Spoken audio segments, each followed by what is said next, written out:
ইনশাল্লাহ কুরবানি ঈদে ছবি আসবে। মনে হয় না এত কাছাকাছি হবে না, কুরবানি ঈদে পাচ্ছি না। আমি আসলে সিনেমার প্রিপারেশনে বেশি বিজি ছিলাম না, ছিলাম ইন্ডাস্ট্রি নিয়ে। আপনারা জানেন যে 5ই আগস্টের পর থেকে বাংলাদেশে গার্মেন্টস ইন্ডাস্ট্রিতে একটা ধস নামে, সবাই জানেন এটা। আর 24 সালে আমাদের এত বড় ধস বাংলাদেশের, মানে অর্থনীতিতে এবং গার্মেন্টস ইন্ডাস্ট্রি, আপনারা জানেন যে বাংলাদেশের 84% রেমিটেন্স আসে হচ্ছে এই গার্মেন্টস থেকে, আরএমজি থেকে, বিদেশ থেকে।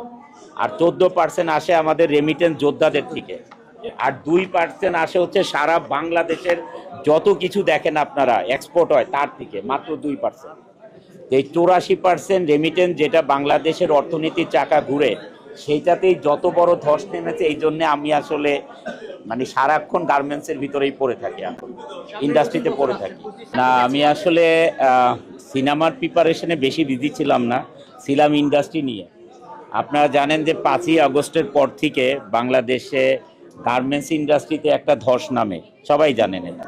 রাস্তাঘাট বন্ধ, মানে শ্রমিকরা আন্দোলন, এই সমস্ত কিছু নিয়ে গার্মেন্টস সামলানোই খুব মুশকিলের ব্যাপার এখন।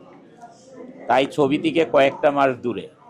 ইনশাল্লাহ জানুয়ারি থেকে ইকবাল ভাই, তারপরে জাজ মাল্টিমিডিয়া, নেত্রী দ্য লিডার, 4টা ছবি দেখি 2টা ইনশাল্লাহ শেষ করতে পারি কিনা জানুয়ারি থেকে।